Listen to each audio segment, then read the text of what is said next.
Hello everyone and welcome to F4S Digital Events and today's Role Model Career Masterclass. Our guest speaker joining us today will be telling their career story and sharing their experiences, and then we will invite the audience at home to ask questions. Thank you so much for being with us.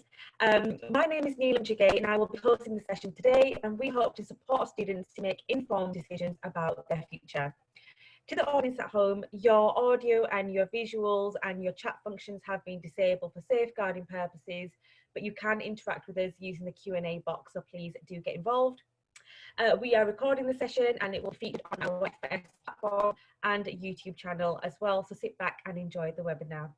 First of all, thank you so much, Lindsay, for being with us today. Really appreciate your time. We will be hearing from you next. And just to the audience at home, you know, Lindsay is here to talk to you about her career journey. So please do get involved and ask questions. And the more you ask, the more you will learn and gain.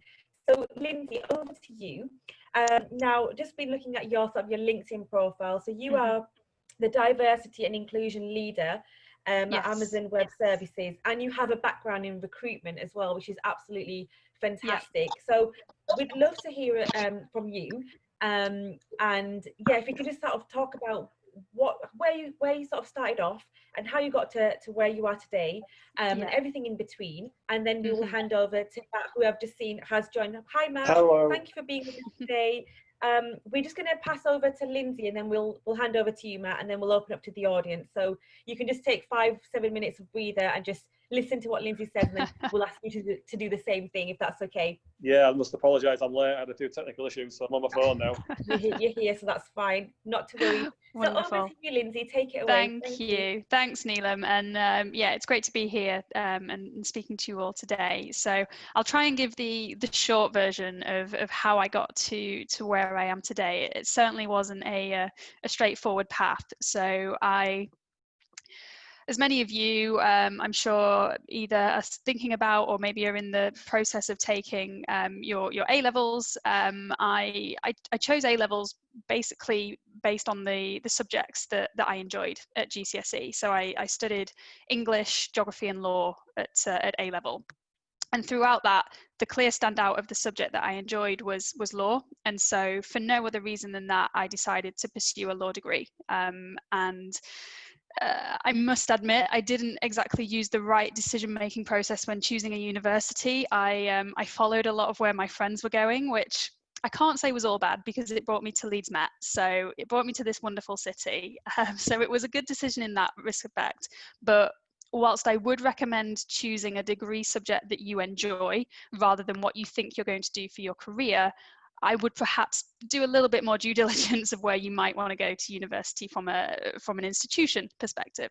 But that aside, I had a great 3 years at Leeds Met and really enjoyed my law degree. And now, at that point, when you're studying law, really the career options that you're steered towards are either being a barrister or a solicitor, ultimately. Now, I did a little bit of work experience shadowing people in court, and I have to say I'm a massive introvert. So for me, the idea of taking on a career where I would then be standing in front of people in court every day was an absolute no-no. So barrister went straight out the window. I was never going to consider that. So I basically got, I think, just along with the tide really of thinking, right, well, I'll be a solicitor. I've done a law degree. That must be what comes next. So signed up to law school. Parents were thrilled, as I'm sure you can imagine. And then about a month before law school was due to start, I sort of had this light bulb moment of, hang on, do I actually want to be a solicitor, or is that just what I feel I should do because I've done a law degree?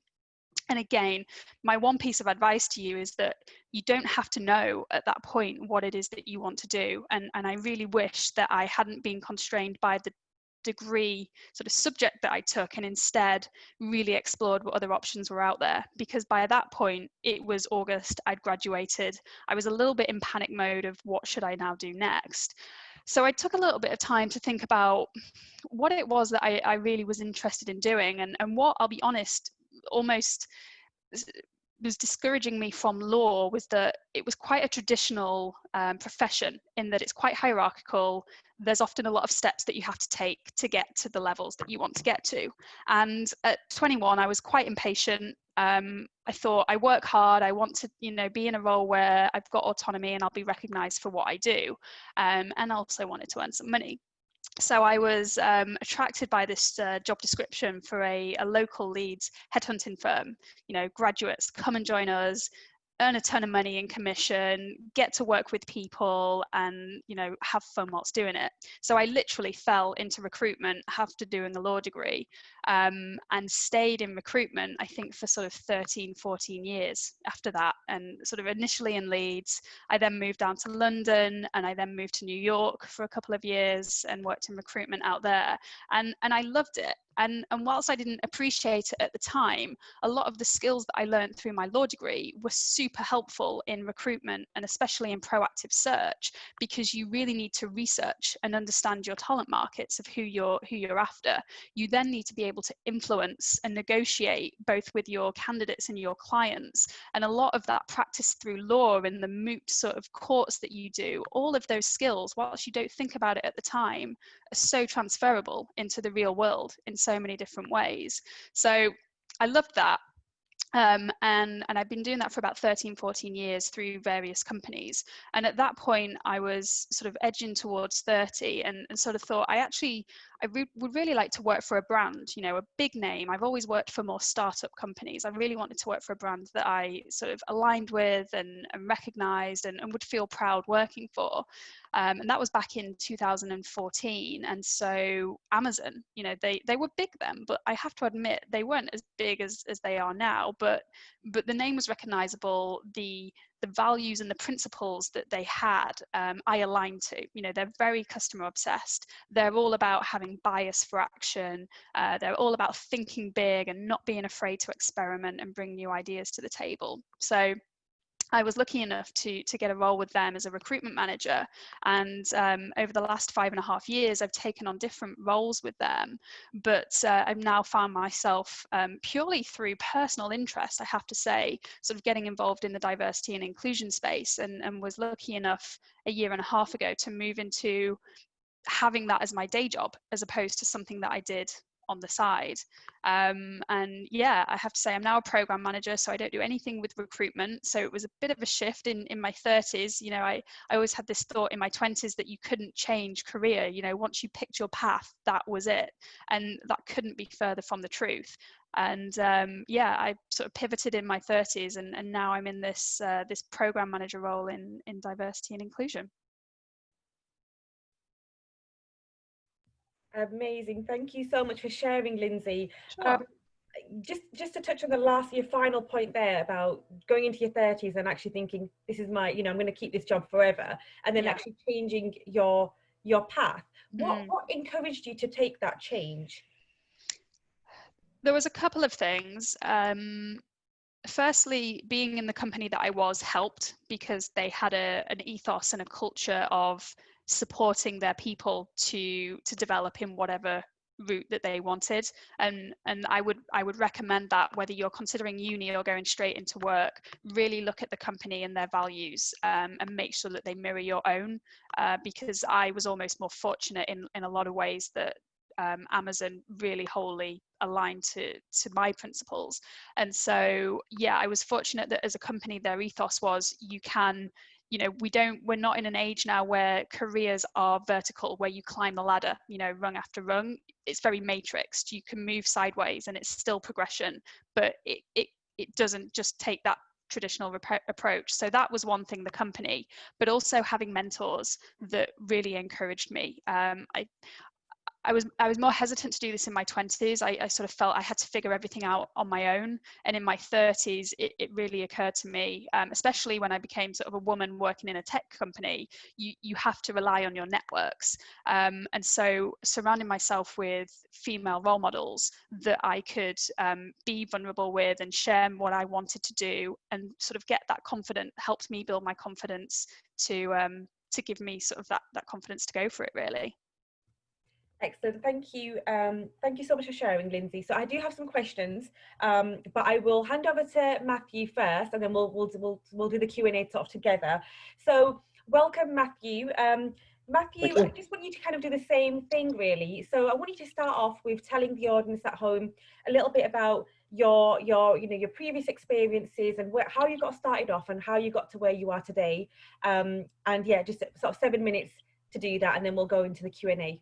Thank you. Yeah, sure. Okay, well, again, I apologise for being late. One of my bugbears about anything in life is people who are punctual, so I failed at the first hurdle there. But I can blame it on technology, which sometimes trips us up every now and again. So thanks to Lindsay for sharing that. My career route was slightly different to what she had said. Back in the 80s, you used to leave school when you were 16. And I went straight into an apprenticeship, basically because I wasn't interested in academics as much. I was more hands-on. So my approach was to get some sort of trade behind me. And printing was a good trade to get into. It still is a good trade to get into. And I walked out of Benton Park Grammar School, which was the school that I went to, with 1 GCSE in geography, and everything else I had no interest really in the academics, which was a big mistake. My parents told me, you must, knuckle down, do your work, you must get on with it, you must do your homework. I had no interest really. I just wanted to get out into the big wide world and see what it had. So my point there to probably the guys who were leaving school is if you don't get what you're hoping to get in terms of results, it's not the end of the world. The doors will open for you if you push on them hard enough. So I went straight into a local firm and decided to do a print apprenticeship, which then moved on to a City and Guilds. So that is a recognised qualification in print, and I think they do other trades as well. But then the thing with not having any qualifications is you don't have any options. So you get into your apprenticeship, and if you like it, great. I liked it. There's times when I didn't like it, but I couldn't really do anything about it because I didn't have any options. So I then decided to go back to school or college at night school and do my GCSEs again. So I went back and did English and maths, which are obviously the two most important, and passed those. And I then moved on to the Open University, which is a great facility to learn from, and you can do it in your own time. And I did IT there. So those were my outside learning paths.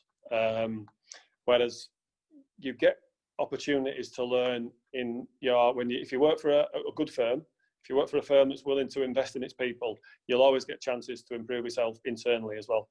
And that's what we found at Essentra. They're very good at looking after their people, because 85% of the value of your business comes from intangibles, i.e. the people. So it's all about looking after the people. So back to where my career path then went from a printer. I got to sort of like where I wanted to be in printing, somewhere near the top level. I then went to be a team leader, which is dealing with people. And this is one of the big benefits of apprenticeships, because you're dealing with people, which is what it's all about. It's all about the people. And when you're 16, 17 years old and you're dealing with people who are 40, 50, 60, it's a skill. It's a skill that you're picking up, and it's a skill that you're learning. And I'm a big advocate of apprenticeships. I think they're brilliant because I used to be one, and I think they can show you the right way to progress in an organisation. And you're learning as you go on site. You're learning with the people. I think it's a big plus for apprenticeships. Nothing wrong with going to university at all, but there's different ways of doing it. My son at the moment, he's at his A levels. He wants to go to uni. Fine, that's what he wants to do. He's more wanting to deal with the academic side. But apprenticeships, I'll back apprenticeships all day long. I think they're brilliant. So yeah, and after being a team leader, I then moved into a management position, So at Essentra, we're quite a global, we are a global brand. And where I work is Essentra is the pharmaceutical side of the packaging division. So we produce the cartons and the leaflets that you pick up at your chemist. So for Lemsip, for example, the box that it comes in and the leaflet that's inside it, that's what we produce. And we have to make sure that everything on that carton and leaflet is 100% accurate. Because you can imagine if we tell somebody to eat a tablet that is 10 milligrams and it should be 1 milligram or vice versa, then there's a potential overdose there. So we have got to be very, very strict in procedures and standard operating procedures, which, you know, is part of the challenge for working for such a big firm and for the pharmaceutical industry, which is very stringent. Since the lockdown, we've not stopped working because we're supplying the NHS, so we are key workers. So I'm at work now. I'm in the boardroom. I've got, you know, there's people around us. We've got all the COVID restrictions, the 2 meters. We've looked into the canteen. We've removed a lot of chairs in the canteen, so people are not in a 2 meter width of each other. There's lots of things that we do: hand washing, sanitizing, staggered start time, finishing times. Clocking machines are different now. We're doing a lot of things to keep everyone safe, and so far we've done quite well with that. So at the point I am now in my career is a production manager for the leaflet department, and that's where I am really. You've given a few little prompts of things that we should talk about, and skills. You know, what you enjoy most about your career. Well, the thing that you can enjoy most about your career, depending on a day-by-day activity, but what you can enjoy and what you can hate about your job is dealing with people. And I know I've been talking about it, I bang on about it, but that is the key skill that you will learn from diving straight into an apprenticeship, is dealing with people. And that is a great skill to have, because that stays with you forever. And you can only do that really by dealing with people. That's the only way you can do it. You can talk about it all you like and do it in the classroom scenario, but the actual dealing with people is how you learn that skill. I think that's nearly 7 minutes. Thank you. Yeah, that's great. Thank you so much, Matthew, for sharing. I feel like I'm at home because you're a fellow Northerner, and then obviously Leeds as well. That's where I'm from. So yeah, it's great. Again, lots of questions, but one of the main ones there for you, Matthew, is that you said that you left school with 1 GCSE, and then you had to sort of go back into education and all of that. Now, was it harder for you to go back into it at a later time in your life? I mean, were you in your early 20s, or how did it work? No, yes. I think I went back to do English in my sort of mid to late 20s. So no, I found it absolutely fine. Absolutely fine. There were more people of my age there. I found I got on with the teacher better because you're more of a similar sort of age. You're not in your teens. So no issues at all with the English, and I was quite successful doing that one. And then the year after I did maths, and again there was no issues going back and doing it. But you know, if I was clever enough, obviously I weren't, I'd have done all this at school, and I'd have got my head down, and I'd done get my exams and get the qualifications that I need, because you do need some. Yeah, of course. And you also mentioned about sort of limited options. So if you don't have the sort of the qualifications, or you have maybe the apprenticeship, and if that doesn't work out, then you need. And would you say that someone watching today, you would say that you do need something to fall back on? Because I know, I mean, my background is teaching, and I remember constantly saying that to my students, that you might not think that you need them now, but you always, it's a good backup. Is that, would you agree? I agree 100%, yes, because if you go into an apprenticeship or whatever you decide to do, and suddenly you think that you don't like it, then you know, employers want people with qualifications. It's no matter where you go, one of the things on your CV is what qualifications have you got, and if you haven't got any, then people ask questions and people want to know. And if you're stacked with GCSEs and A levels, then it only can be in your favour. But yeah, and yeah, you need to have some sort of flexibility and some sort of options just in case things go wrong. Sure, thank you. And I think the next question I'm going to sort of pose to both of you, but Matthew, if you could just start off, because you touched on how you've had to adapt given the current situation of COVID. Now, adaptability is obviously a very, very key skill. What are the key skills and qualities do you think young people need to have in order to prepare themselves for the ever-changing world of work? So if you take that question, then we'll ask the same question for Lindsay as well. Yeah, well, I mean, we interview apprentices, and there's a few things that it's a difficult interview, because traditional interviews are me interviewing someone sat at the other side of a table. That doesn't work with apprentices, because it's a different approach. So what we're looking for, which we're going to start in the next couple of weeks, because we've got the next band of apprentices coming through, is having an apprentice day, where we get them all together. They all come in, we do an aptitude test, we show them around the factory, we show them the potentials of where they can go, which we're hoping is going to work better than the old traditional method. But in terms of qualities, I like people to be on time. You know, obviously today didn't work that way, but I like people to be on time. I like people to be passionate about what they want to do. So if you can try and portray some sort of passion that you want to do the position that you're applying for. Preparation. So one of the questions you will always get is, do you know what the company you're applying for does? So one of the questions I always ask is, what do you know about Essentra? Now, some people say not much. Some people have obviously prepared for the interview and reel off a load of information, which is exactly what you're looking for. People who are going to be prepared for that interview. And you want people with a strong work ethic. So you want people who are going to come and they're going to try and better themselves and move up that chain. So, yeah.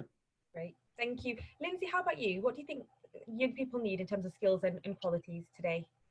Yeah, I would echo everything that Matthew has said there in terms of, you know, reliability and preparation. You know, it's the first question that I ask, which sounds silly when you're talking about Amazon, but certainly in Amazon Web Services, the piece that I work, people will often come unprepared for an interview because they'll know all about Amazon and the retail business, but they don't necessarily know about the technology side of the business. So it's important to, as Matthew says, prepare to be able to show some enthusiasm for the job that you're applying for.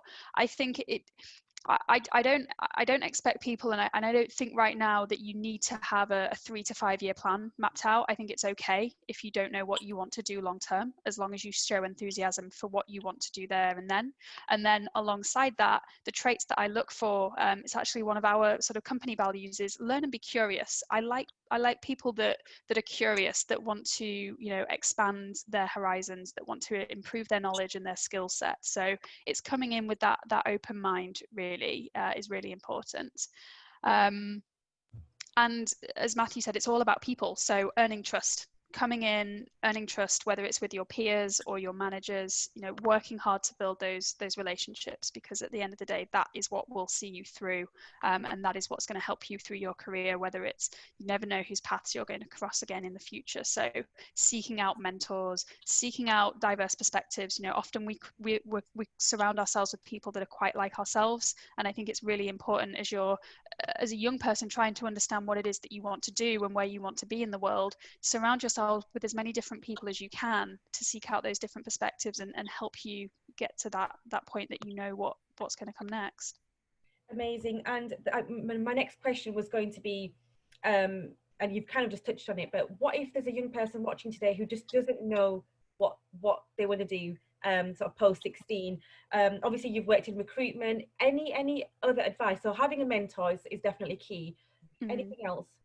I would say think about what you enjoy, and that's not to say that your hobbies should become your work. I think those of us that can make hobbies work are very lucky, but it's few and far between. But think about what you enjoy, whether that is sat in front of a computer, whether it's heading a book, whether it's being outdoors, whether it's connecting with people, and try and seek out a mentor. And also, you know, the web is a wonderful thing. You know, it can be quite overwhelming, but think about those key skills that you think you have and that you can bring to the table, and plug them into different, you know, job search engines, you know, and just try and it's research at the end of the day. If you don't know what you want to do, you'll never know until you either talk to people or research and understand what's out there. And as a starting point, just try and best fit what you can do and what you think you'll enjoy with what's out there, because everything's a stepping stone. And as I said,